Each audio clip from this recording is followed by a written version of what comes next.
Boa tarde, senhoras e senhores. Está começando mais um programa TV Corrida e hoje o nosso TV Corrida é especial porque ele conta com a presença do grande Ricardo Dívila, que entretanto ainda não chegou. E, infelizmente, o programa ao vivo tem esse tipo de imprevistos. E como estamos numa grande metrópole como São Paulo, a chance de um imprevisto sempre aumenta um pouco. Então vamos começar o nosso programa falando de Fórmula 1, de Fórmula Indy, de todos os assuntos do automobilismo, da Stock Car, Corrida do Milhão que vem por aí. E quando o nosso convidado chegar, façamos um pequeno intervalinho, colocamos ele para sentar aqui e a gente já reinicia o programa. Quer dizer, dá prosseguimento, a gente não vai começar de novo, a gente dá o prosseguimento aí sim com a entrevista ao grande Ricardo Dívila, que já esteve aqui no nosso programa em outra ocasião no ano passado, se não me falha a memória. Muito bem, pessoal, eu queria agradecer a todos que estão aqui no nosso chat. O programa está no ar, mandem as suas perguntas e vamos aos primeiros fatos. Muito bem. Fatos interessantes que estão pipocando no mundo da internet, pipocando as informações. Primeiro, a contratação de Nico Hülkenberg pela Force India foi confirmada. A Force India confirmou agora esta semana, no caso ontem, a contratação do Nico Hülkenberg para uma das suas vagas no ano que vem. Provavelmente, muito provavelmente, quem estará ao seu lado será Sérgio Pérez. Existe a possibilidade de ser o Adrian Sutil, mas se eu tivesse que apostar em alguém, eu apostaria no Pérez. Então, por que ele ainda não foi anunciado? Aí eu já não sei. Entram questões negociais, entram questões de patrocínio, entram questões de apoio. Dizem que quem está costurando a ida do Sérgio Pérez para a Force India seria o Martin Whitmarsh. O Martin Whitmarsh, ele é o chefe da equipe McLaren e teria ficado, digamos assim, com uma certa dívida moral com o Sérgio Pérez por tê-lo demitido em cima da hora no fim do campeonato. E teria negociado um desconto da McLaren com a Force India. Mas como assim? O que a McLaren fornece para a Force India que ela poderia dar um desconto? Ocorre que a Force India tem um acordo de cooperação técnica com a McLaren, avaliado, segundo contam, em até 8 milhões de euros. Os técnicos da Force India têm um intercâmbio técnico com os engenheiros da McLaren, fazem testes no simulador da McLaren, usam a estrutura da McLaren para projetar novas peças, ou para ter uma assessoria, enfim, a gente não sabe qual a exata profundidade dessa parceria, mas existe. E aí o Martin Whitmarsh estaria dando um desconto substancial nesse serviço que eles prestam para a Force India, em troca de uma acomodação ao Sérgio Pérez. Então, vamos ver se isso se confirma, mas é o que está mais encaminhado pelo que a gente ouve por ali e por aqui. Produção, só uma coisa, quando o Ricardo chegar, vocês me avisam, ok? Muito bem, estamos aqui sempre atentos para trazer a você as melhores informações. Além disso, mais informações interessantes. Ainda no campo da Fórmula 1. Ano que vem, existirão, como vocês bem sabem, um novo regulamento técnico. E com isso, há muitas incertezas em relação à competitividade dos novos carros no início da temporada. Martin Brundle, que é o comentarista e narrador da Sky hoje, disse que está esperando o caos nas primeiras corridas. Carros abandonando, carros quebrando, tudo sendo descoberto na prática, como é que vai ser, e pneus, todo o entendimento dos novos carros sendo descobertos do zero. Então eles não sabem exatamente como é que isso vai se dar e provavelmente, ainda segundo Martin Brundle, isso trará muita confusão, não só para as equipes, mas para quem assiste, porque não vai entender direito o que é que está acontecendo. Lembrando que nos últimos anos a Fórmula 1 se notabilizou pela durabilidade dos seus carros. Os carros da Fórmula 1 duram cada vez mais e com isso Ano que vem isso deve mudar de perspectiva, de modo que as pessoas vão ter que se readaptar a assistir a corrida com o fator abandonos de carro ao longo da temporada. Vai ser algo bem interessante de saber como é que vai ser na prática. E vamos falar também agora como é que está o mercado de pilotos para o ano que vem.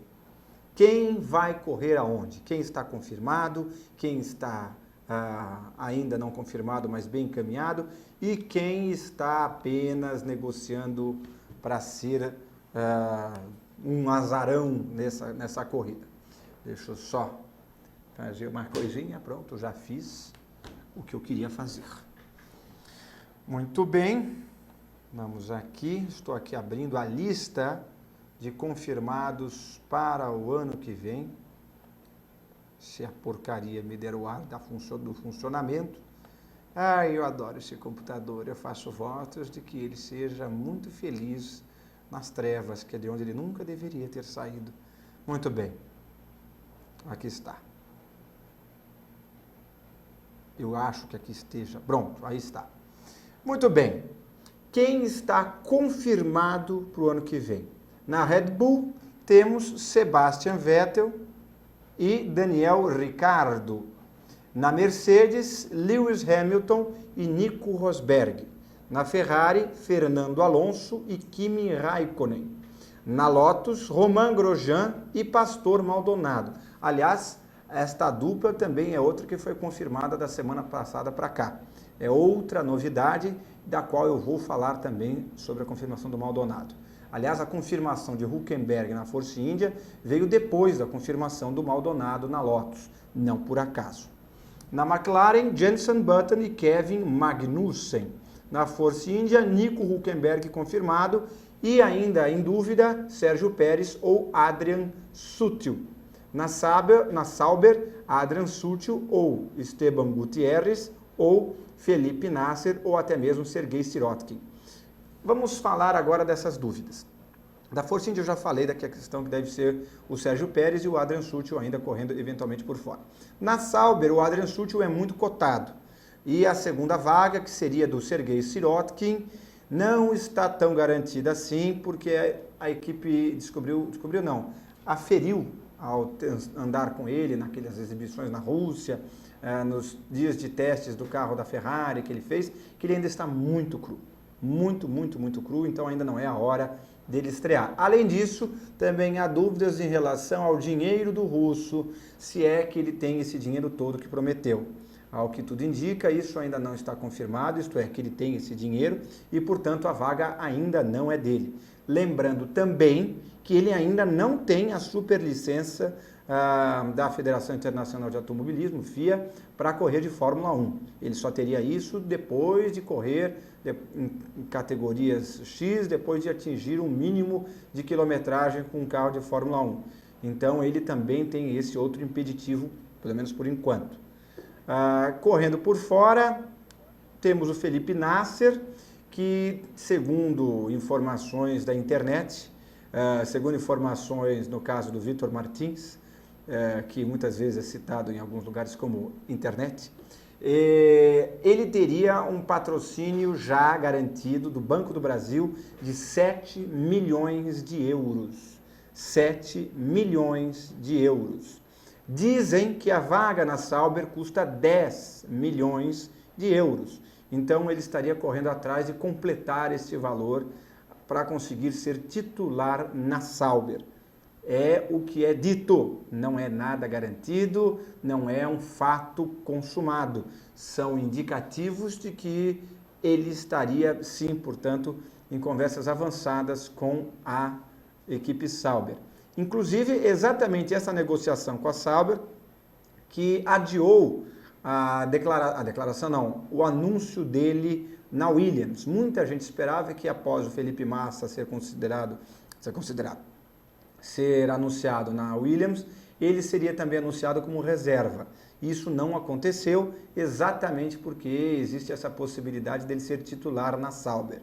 Quão grande essa possibilidade, aí já não sabemos, mas que existe. Outra equipe que já tem os seus pilotos definidos é a Toro Rosso, que vai com Jean-Éric Vergne e o Daniil Kvyat. Se fala Daniil Fiat. Igual o carro, igual a marca, você fala Fiat, com um K mudo na frente. Pelo que esse cara demonstrou até agora, ele é muito talentoso, esse Daniil Kvyat, mas ainda é um pouco cru. É o que eu já disse, inclusive, em outros programas, quando ele foi anunciado, no lugar do Félix da Costa, ele não tem a mesma experiência do Félix da Costa, o Antônio Félix da Costa, o português. Então, talvez pene um pouquinho nesse início. Mas não foi nada mal nos 2 treinos livres que ele participou no fim desse ano pela Toro Rosso. Ele correu com a Toro Rosso, acho que em Abu Dhabi, não, nos Estados Unidos, e depois em São Paulo, aqui em Interlagos, na sexta-feira. E ele foi bem nos 2 treinos, não fez besteira, fez bons tempos, então estão, digamos assim, apostando nele. Parece que ele pode ter sido uma aposta bem interessante por parte da Toro Rosso. Outra equipe definida é a Williams, com Felipe Massa e o Valtteri Bottas. E vamos deter-nos um pouco na Williams. Segundo o site Esporte Interativo, não é coisa minha, Ross Brown já teria assinado com a Williams. Eu, inclusive, trouxe essa informação no meu site, o joseinácio.com, na condicional. Eu não banquei a informação, quem bancou a informação foi o portal Esporte Interativo, não eu. Eu, inclusive, coloquei um grande ponto de interrogação no título da matéria e, ao longo da matéria, mais de umas 3, 4 vezes, eu questionei se isso realmente já aconteceu, deixando claro que, se tivesse acontecido, ou se já tiver acontecido, seria algo muito bom para a equipe. Mas o próprio Ross Brown veio a público dizer que vai ficar entre 6 meses e 1 ano de período sabático, descansando, curtindo a vida, curtindo a família, fazendo suas pescarias, que ele é bom de pescar. E aí sim ele decidiria se ainda viria para a Fórmula 1 ou não, ia pensar na vida para ver se ainda tem um tesão pela área ou não. O fato, então, é que ele afastou, pelo menos por enquanto, essas especulações. Entretanto, nada impede que ele já tenha assinado com alguma equipe, por exemplo, a Williams, ou a McLaren Honda, ou a Ferrari, enfim, que ele já tenha assinado com a Williams e um contrato de gaveta, tipo, olha, se voltar, será por vocês, mas deixa eu pensar mais se é isso que eu quero. Então ele pode ter assinado sim, mas não necessariamente é a decisão final dele. Existem contratos para todos os gostos, né? Outra equipe que está com vagas em aberto é a Marussia. A Marussia tem o Jules Bianchi confirmado e as outras vagas estão sendo disputadas pelo Max Chilton, o Rodolfo Gonzalez e o Esteban Gutierrez, o mesmo Esteban Gutierrez que tenta a vaga na Sauber, que é a sua prioridade, obviamente, porque ele não é idiota e sabe que a Sauber é melhor do que a Marussia. Enfim, então dizem que ele estaria correndo por fora por essa vaga também. Na Caterham ninguém está confirmado ainda e quem disputa, ou pelo menos está na disputa pelas vagas de lá, são o Guido van der Garde, atual titular, o Marcus Ericsson, piloto de testes, o Charles Pic, também titular desse ano, e o Heikki Kovalainen, que correu as 2 últimas corridas pela Lotus. Mas nada está definido, eu acho que isso será um fator decisivo também para esses pilotos. Vamos às perguntas dos nossos queridos internautas. Muita gente entrando aqui, Adriano Santos, já manda a sua pergunta.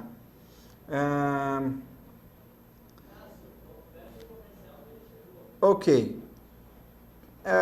Só vou responder uma pergunta porque o nosso convidado chegou. Fernando Alonso pode correr na McLaren em 2015? Sim, pode. Aliás, o rumor é forte de que Martin Whitmarsh já teria um entendimento com ele. Não quero dizer contrato, mas um entendimento. Até chamou atenção que nessa semana teve um prêmio da revista Auto Esportes na Inglaterra e a McLaren ia receber um prêmio pelos seus 50 anos de história. E em vez de o Martin Whitmarsh, chefe da equipe, foi o John Neal, que é um engenheiro bastante importante, mas que não é o chefe da equipe, porque o Martin Whitmarsh preferiu ir prestigiar a abertura da mostra de Fernando Alonso na Espanha, mostrando uma política óbvia de boa vizinhança e tentativa de sedução. Então eu vejo sim a possibilidade, não estamos falando em certeza, do Alonso ir para a McLaren, que a McLaren quer. Meus amigos, vamos para um rapidíssimo intervalo, porque nosso grande muso inspirador da engenharia, o Papa Ricardo Dívila, está no nosso recinto e estará aqui ao lado dentro de um minutinho. Até daqui a pouco, pessoal. Fiquem aqui e preparem as suas perguntas.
A Bebom agora está mais forte. A Bebom mais forte é você mais forte. Faça como milhares de associados da Bebom e mude sua vida para melhor.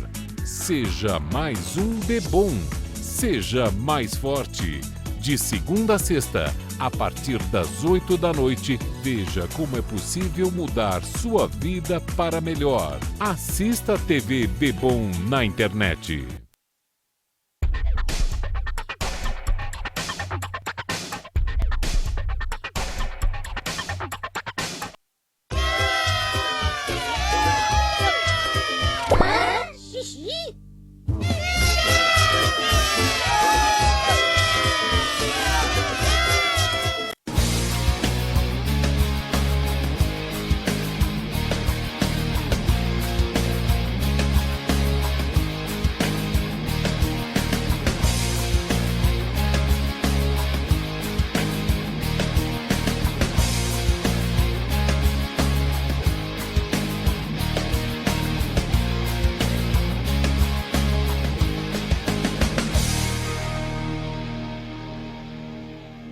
Voltamos o nosso breve intervalo, porque temos agora a atração principal desse programa, do programa dessa semana, o grande projetista, engenheiro e Midas da aerodinâmica, Ricardo Dívila. Tudo bom?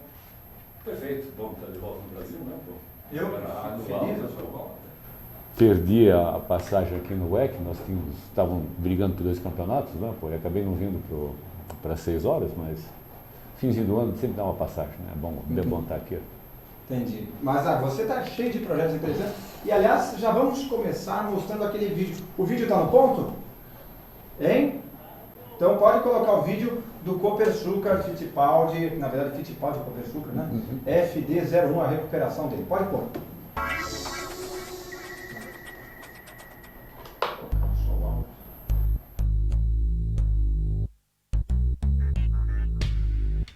Os carros da única equipe brasileira de Fórmula 1 chegam para ser restaurados depois de 30 anos de esquecimento.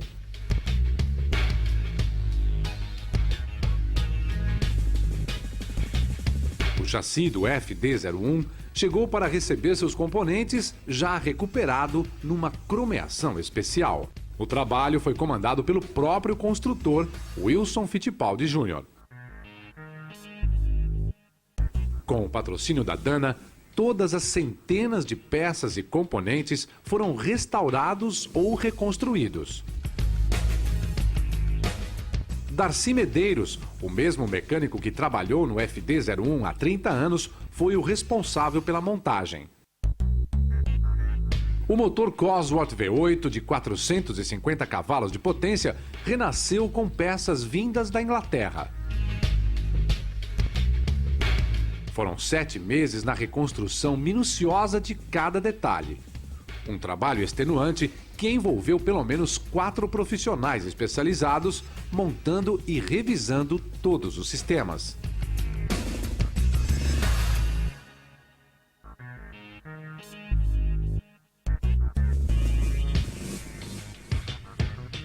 O motor já testado e revisado chegou às mãos de Darcy para a montagem final. O chassi recebeu seu motor, completando 2 fases de trabalho do renascimento de um sonho. Pronto, o FD-01 foi levado ao estúdio de Cid Mosca. Depois da base, o colibri foi renascendo nas mãos do artista.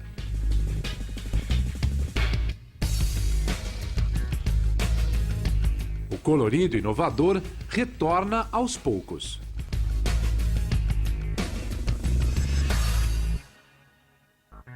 O colibri azul que marcou a história no automobilismo mundial reaparece com todo o seu brilho.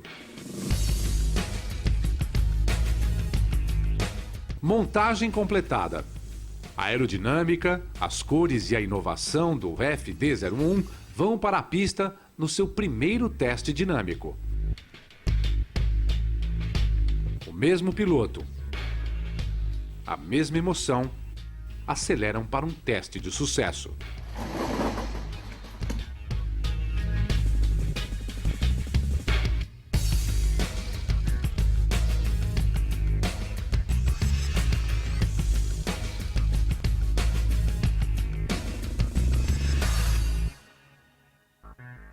Com muito trabalho, organização e empenho, mais um sonho brasileiro é novamente transformado em realidade.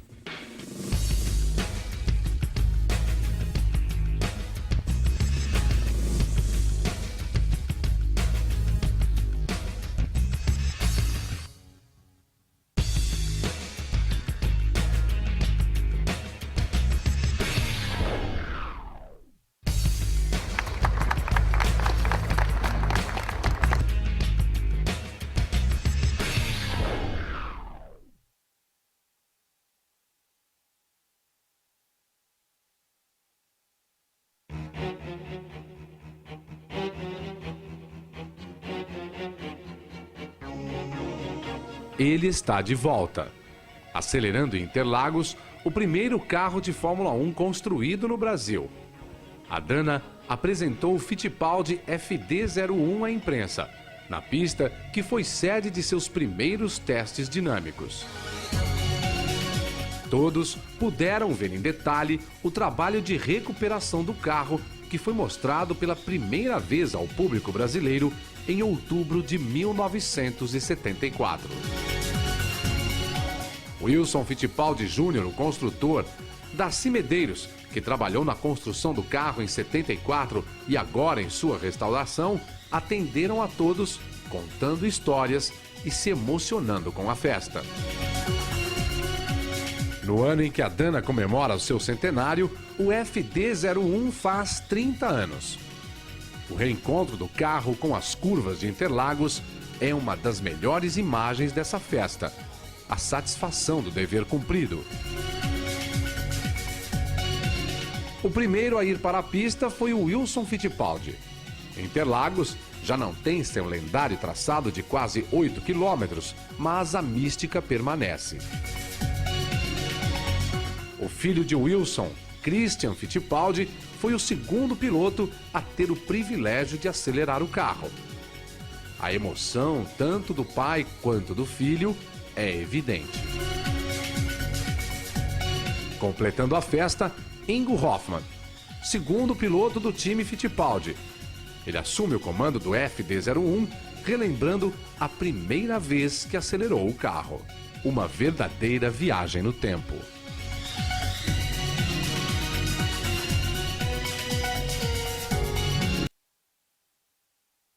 Então, o seu filho, seu primeiro filho da Fórmula 1. Deixa eu até tirar aqui o eco para que você não... Pronto, agora sim. Até abrir aqui o negócio do disquete.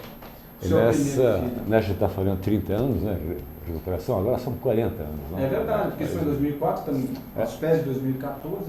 Chãozinho lá. Chãozinho. Vamos colocar a primeira imagem que a gente tem aí? A gente tem algumas fotos no nosso exibidor.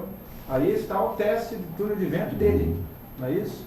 Era de argila? O que era? Não, é feito de... Não, feito com espuma de poliuretano nas seções feitas em compensado, né? E aí preenchido e modelado com o... Próxima imagem, aí é lateral. E cada desses pontinhos, dessas tirinhas pretas, é para medir para onde está o vento? O fluxo do ar. Esse que estão mexendo bastante, você vê meu mexilha, que está meio descolado. O que está parado, é que está realmente um fluxo limpo, né? É o bom. E o interessante disso é que nós tínhamos duas versões. Essa era a versão aerodinâmica, alta velocidade, e tinha um que era o começo do carro asa. Mas como na época as balanças do CTA estavam sendo recalibradas, nós não podíamos medir o downforce real. Então, como o carro downforce tem mais arrasto do que esse, acabamos fazendo esse. Mas o carro com o perfil asa embaixo era em paralelo, tinha o F1 e F1A. Que legal. Tem imagem do F1A?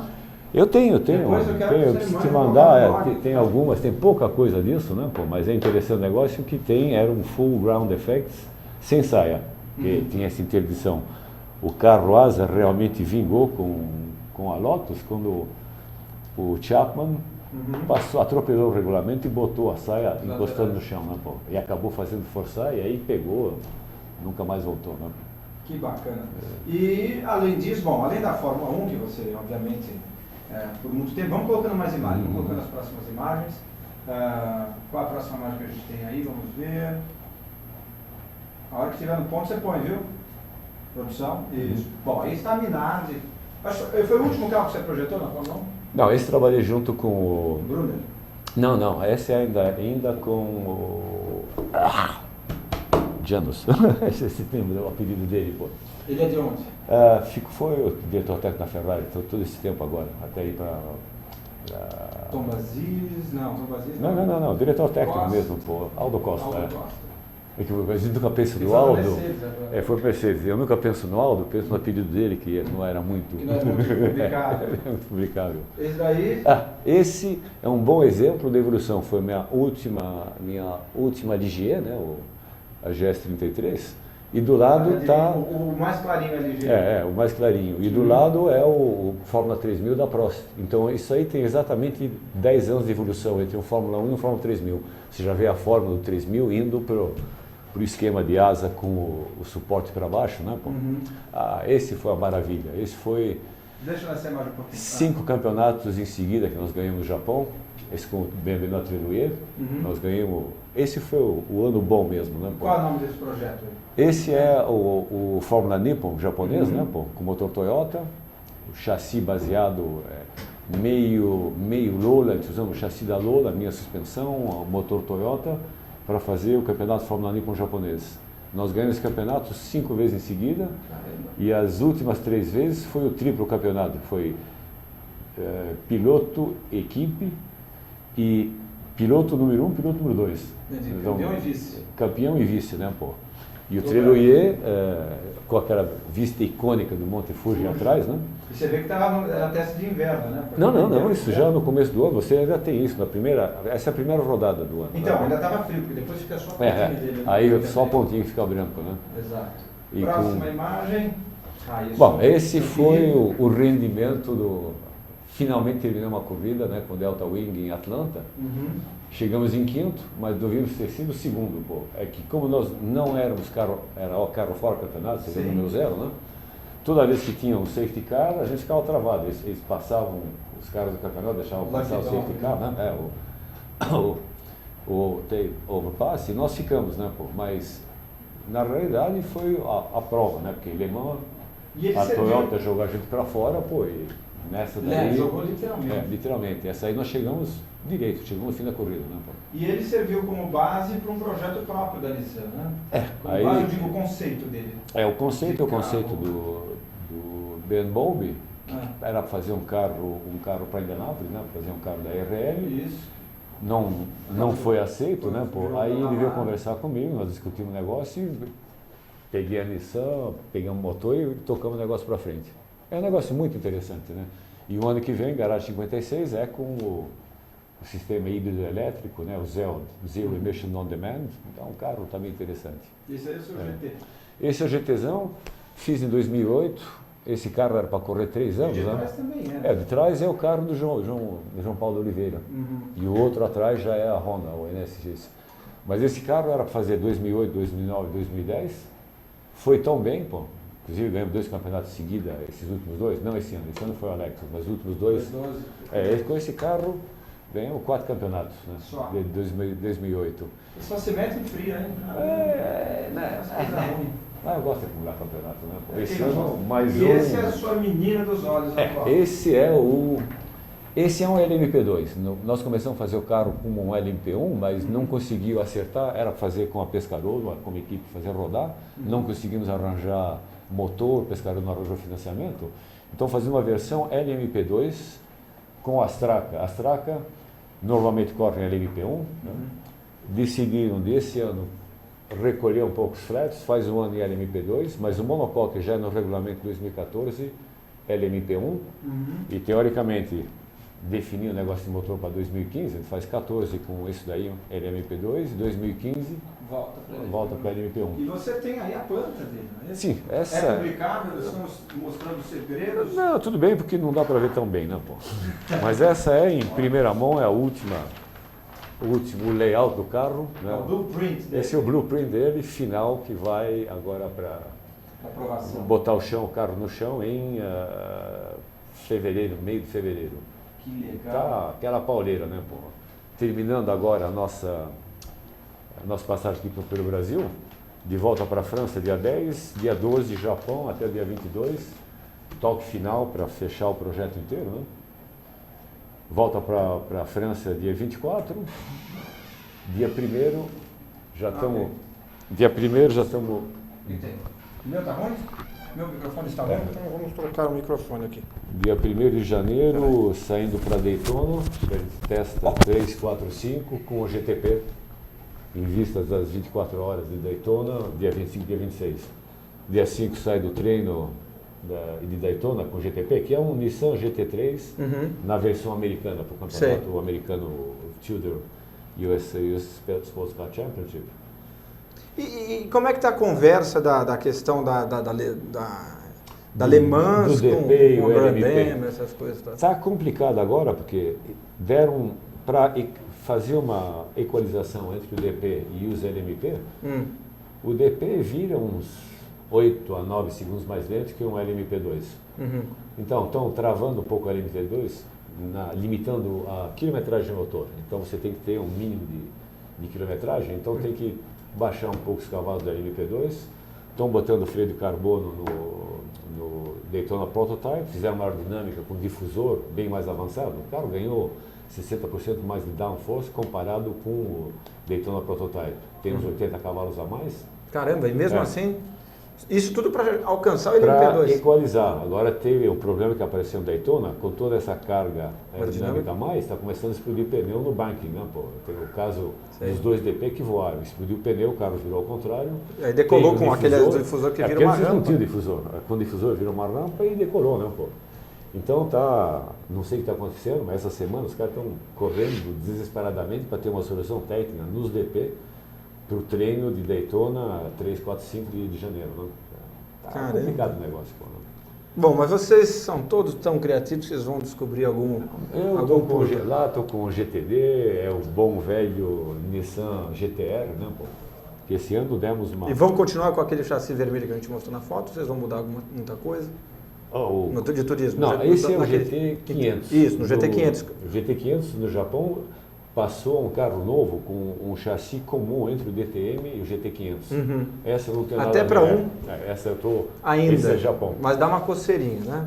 Dá uma coceirinha, tipo, Escuta, você viu o carro, você o fala... ano que vem eu tô com... Esse daí, então, já foi Esse aposentado. daí, aposentado. Esse é o fim de uma época que era vale tudo. Né, pô? Isso aí é uma silhueta, é um LMP2 com uma bolha em cima com a forma do GT. O novo já é um chassi igual para o DTM. Então, Fibra de todos os carbono, DTM, todos os GT500 têm o mesmo chassi, o mesmo monocoque, usa as mesmas mangas de eixo, o mesmo eixo de transmissão, mesma caixa de câmbio, mesmo amortecedor, para limitar o custo, porque esses caras estavam num exagero, né? Para você ter uma ideia, o GT500 no Japão, Nissan, Toyota, Honda, todos eles estão gastando em volta de 30 a 40 milhões de euros para fazer uma temporada.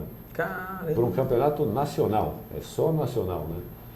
E é uma briga de honra entre essas três Toyota, Honda e manufatureiras. Nissan. Mas está na hora, vista a condição econômica, está na hora de abaixar um pouco, eles estão querendo fazer essa equalização e tentar, levando em conta a probabilidade desse DTM americano, de ter a Audi, a BMW, a Mercedes,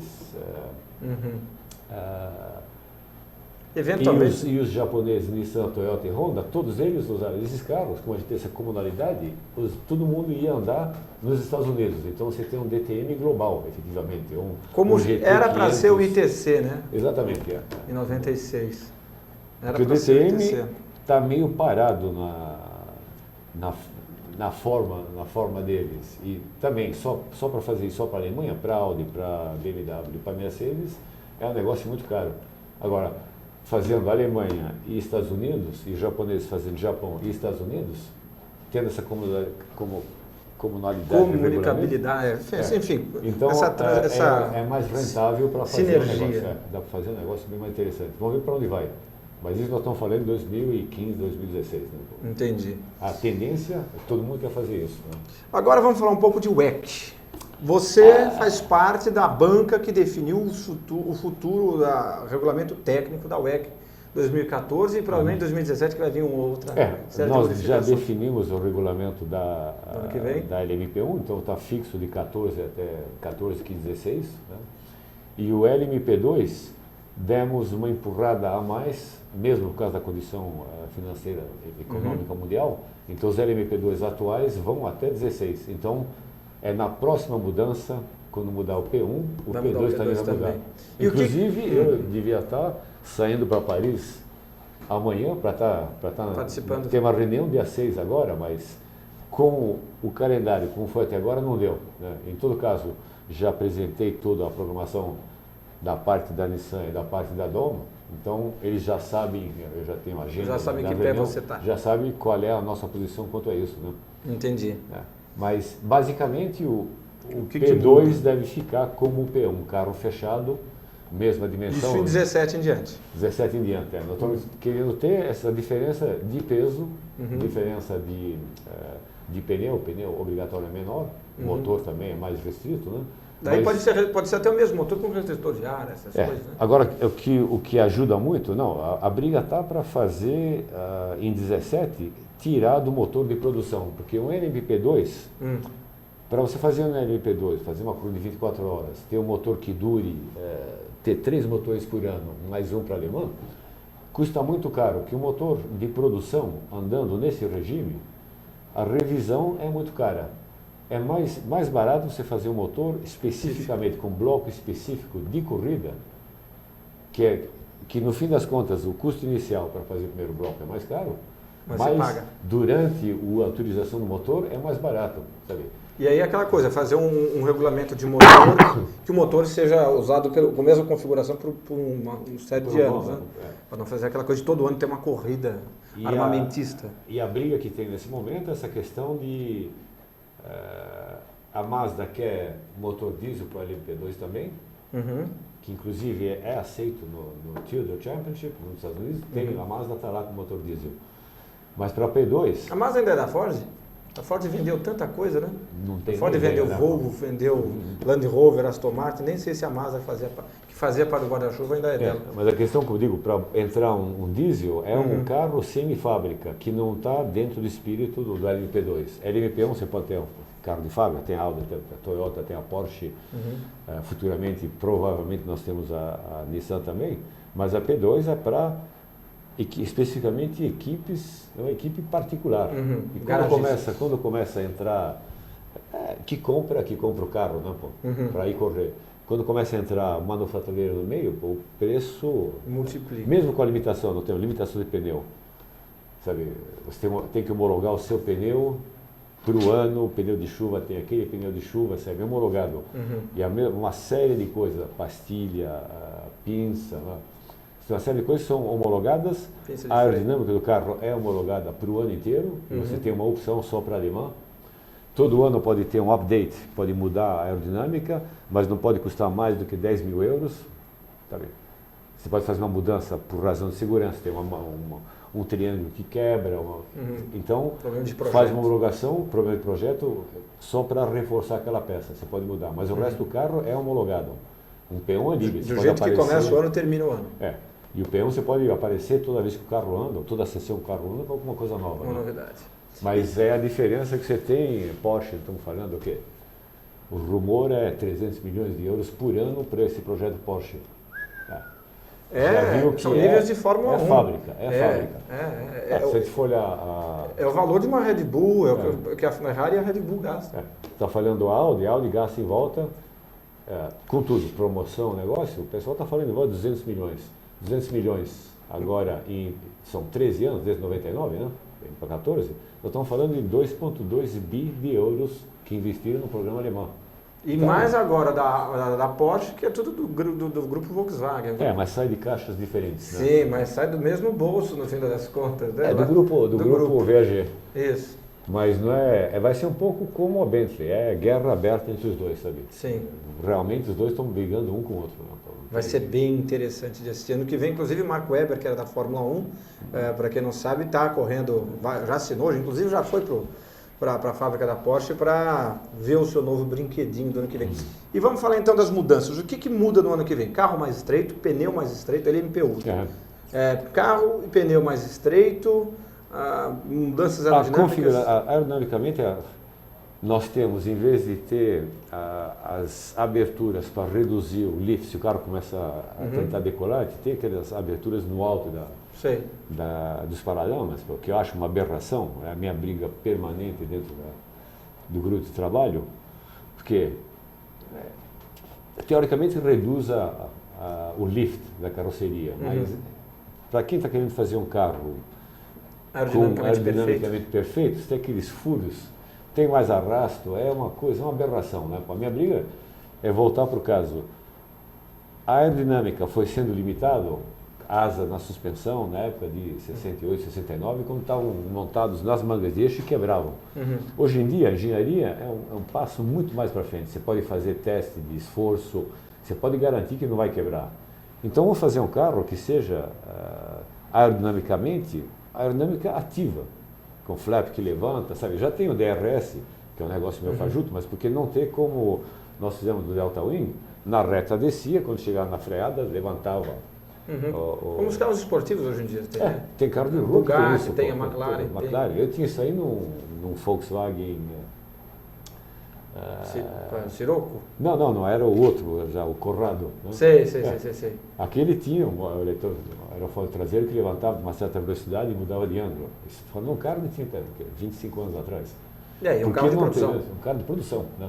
Porque não temos isso nos carros hoje em dia, mas é aquelas brigas. O problema é que dentro do grupo de trabalho que a gente tem na FIA, como você pode imaginar, cada um puxando a sardinha para o seu lado. Então, tem hora que é hilário, né, sabe? Então tem o representante da Audi, tem o representante da Toyota. Tipo, se ele quer, ele deve saber alguma coisa que eu não sei. Não quero que ele quer. Discutindo, pô. E a gente, em vez de estar trabalhando em chassi e aerodinâmica, passamos uma vez 6 horas discutindo aquele negócio. A Audi apresentou um calhamaço desse tamanho, provando, sem sombra de dúvida, que um híbrido petróleo era melhor que um híbrido diesel. E a Toyota apresentou um outro carro-macho desse tamanho, com dados e testes, provando que o híbrido diesel era melhor que o híbrido de gasolina. O Denis Chevrier, que é o responsável técnico da comissão técnica da FIA, então ele levantou e falou: bom, cavalheiros, por que vocês na Audi não fazem, já que o motor gasolina é tão bom, fazem o motor gasolina e vocês da Peugeot fazem, da Toyota fazem o motor diesel. Acabou todo mundo dando risada. Porque, sabe, cada um puxando a sardinha para o regulamento e o que interessa é o marketing deles. Porque para a Audi o que interessava era o marketing do diesel. Agora o carro eletrônico. Inclusive o primeiro ano, o e-tronic, quando ganhou o Le Mans, depois que a Toyota quebrou, eles desligaram o e-tronic. Então aquelas 24 horas de Le Mans, não é um e-tronic carro híbrido que ganhou, andou um diesel normal. Eles desligaram a parte eletrônica, a parte elétrica, depois de 6 horas de corrida. Então, eles fizeram as 6 horas de Alemanha híbrido, as outras não. As outras 18 foi normal. Hoje em dia já está funcionando, mas para garantir aquele ano, foi a primeira vitória de um carro híbrido, desliga o híbrido, né? Era coisa a ver realmente. E carro nova, completamente elétrico? A meu ver, nós nunca vamos ter isso. A tecnologia de bateria. A Nissan está apostando muito na até a Fórmula E, agora se a gente for pensar a Fórmula E que vai lançar, eles vão ter que trocar de carro no meio da corrida porque ele não dura. Se você pega o conceito de um carro elétrico, o que a Nissan está apostando muito nisso, o Leaf, todos os carros estão saindo, o carro elétrico especificamente para uso urbano. Então você está falando, você não vai dar mais de 100, 150 km por dia dentro da cidade, você está andando, você quer um carro que tem um torque que acelera bem e que não seja poluente. Então, carregando o carro na tomada, você está levando a parte poluente da produção de energia, porque eletricidade, uma bateria, a eletricidade não é energia, é um depósito de energia. Uma bateria está depositando energia lá dentro. É um acumulador. É um acumulador. Então, se você tem uma central hidrelétrica, não tem poluição e está fora da cidade. Se tem uma central nuclear, está fora da cidade. Uma central a carvão tem poluição, mas está fora da cidade. Então, você tira aquele foco de poluição onde tem a parte bem habitada. E o tipo de tráfego que você tem é o ideal. Baixa velocidade, aceleração rápida, né? E recuperação com o sistema KERS. Agora, vai pegar a estrada, fazer um caminho longo, para ter uma capacidade de bateria suficiente para isso, você tem uma bateria muito grande e muito pesada. Então, já o carro já não é tão eficaz. Nesse caso, os híbridos que nós temos hoje em dia, com recuperação de energia, com um pouco de estoque de energia em bateria, esses híbridos com KERS são cidade e fora de cidade. Mas, como eu digo, pessoalmente, entrar na parte de corrida, a quantidade de energia que você tem para carregar é peso. O Z-Od, a diferença do Z-Od para o Delta Wing. O Delta Wing, nós tínhamos um carro de 417 quilos. O Z-Od vai andar na mesma velocidade, teoricamente vai virar em 3,33 em Le Mans, mas o carro está pesando já 590 e para mim vai chegar aos 600 quilos pelos 120 quilos de bateria suplementar.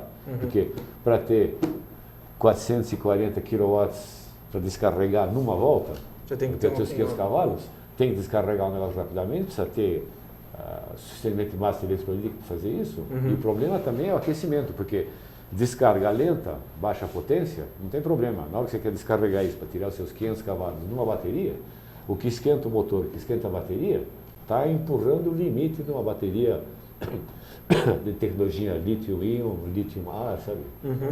Bateria é difícil, sabe? Você acha que então a próxima fronteira tecnológica seria aprimorar a tecnologia das baterias? Esse é o grande limitador que tem para... Sempre foi. E quanto se avançou nesse... Melhorou muito, mas tá difícil, né? Interessante. Se a gente for pensar, as baterias que a gente acompanha... Até a Gurgel foi o primeiro carro a fazer carro elétrico no Brasil. Aqui, eu acho que era o X12, não lembro. Eu tenho um amigo meu que ele tem um de coleção elétrico. E aí você vai ver embaixo dele, ele é um monte de bateria de caminhão. Um monte de bateria de caminhão, não durava nada, era pesado que era a cabeça. Então já evoluiu muito, mas continua sendo o grande problema. Na verdade, se a gente for pensar, é o problema de um celular, é a bateria, né? Sempre foi, continua sendo. E qual é um possível pulo do gato nesse sentido? Não, temos, por exemplo, hoje em dia, a bateria de lítio-ion, que é a universal, se você for olhar aqui lá, dá alguma coisa como 200 watts-hora por quilo. Né? Esse é o teórico ideal. Na realidade, você está em volta de 120. A bateria perfeita seria em volta de 200. Nós temos baterias, vários tipos de baterias, até chegar a lithium-ar. Essa chega a dar 1.100, 1.200 kilowatts hora quilo. Só Mas que é só em protótipo experimental pequeno. Não tem esse negócio de scale-up, de ter uma massa suficiente para justificar. Quer dizer, a longo termo deve chegar lá, mas leva tempo. É difícil essa evolução, né? Pô, e custosa. E muito extremamente custosa. O segundo né? problema que tem, então nós temos na questão de carro elétrico, olha o Tesla. O Tesla é um carro que se vende, é um carro esportivo com uma alta performance, tem quando não pega fogo. Problema de esquentar demais a bateria, se usa demais para a descarga de é muito de imediata. energia, muito imediata, esquenta muito e tem esse problema. Então não arranque com seu carro elétrico. Mas o segundo problema é a bateria, ela começa a perder efetividade e efetivamente dura 3 anos. E depois de 3 anos você tem um carro de 110 mil dólares, você vai gastar 25 mil dólares para trocar o conjunto de bateria. Então, na tecnologia futura, a tendência é que todos esses carros de cidade, que já não tem problema de potência, seriam carros com motores elétricos movidos a bateria é em leasing. Então a bateria é do fornecedor do automóvel. Você recicla a bateria e volta para ser recondicionada, refazer o trabalho. Porque para o individual é muito difícil dizer, ok, o valor do seu carro, vamos cortar pela metade, deixar por... Porque a bateria dele já está aí. E a bateria, quando morre, o Tesla é 30 mil euros, né, para trocar. Num carro é 30% do custo do carro. E aqui no Brasil mesmo já tem alguns carros, tem o Ford Fusion, tem, enfim, carros híbridos, né? Que se a gente for pensar daqui a 5 anos, vai ser interessante saber como é que eles vão lidar com essa questão. Durabilidade, reciclagem, o que fazer com carro velho, né? Porque é o problema do carro de hidrogênio. O hidrogênio é uma outra tecnologia interessante, mas não tem como reabastecer. Né? Onde é que tem posto de hidrogênio? A questão de segurança, que hidrogênio é um fluido criogênico, esse realmente é zero emissão. Mas para abastecer, olha o problema tem que ter uma infraestrutura LPG já tem estrutura e o pessoal, a questão de segurança é difícil. Hidrogênio é um passo a mais ainda. Né? Então, interessante. O mundo, os limites são totais para serem descobertos ainda. Bom, meus amigos, já são 3 horas e 59 minutos. Infelizmente o programa está acabando. Mas, se vocês tiverem alguma pergunta para o Ricardo, mandem no meu Twitter, o @InácioF1, que eu encaminho para ele e ele entende o tempo, porque como vocês viram, a agenda dele é mais cheia do que a do presidente Barack Obama. Então, em ele tendo tempo, ele responde para vocês. E certamente eu já faço aqui o convite para que você volte ao programa quando você estiver ao Brasil novamente.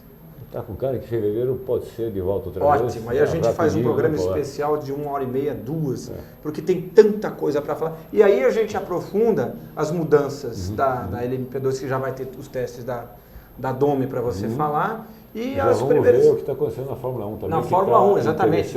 Os vem, bicos que dizem que vão ser horrorosos, essas coisas. O ano que vem é ano de transição para tudo. Fórmula 1, DTM, GT500, LM, tudo. Então é um ano de muita Fevereiro, novidade. então, posso contar com você?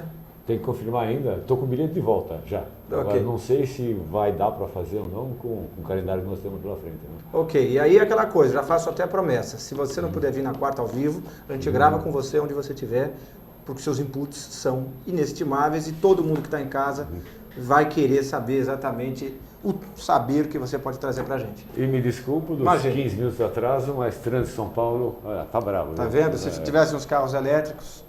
Bom, muito obrigado, pessoal, e até semana que vem. Tchau.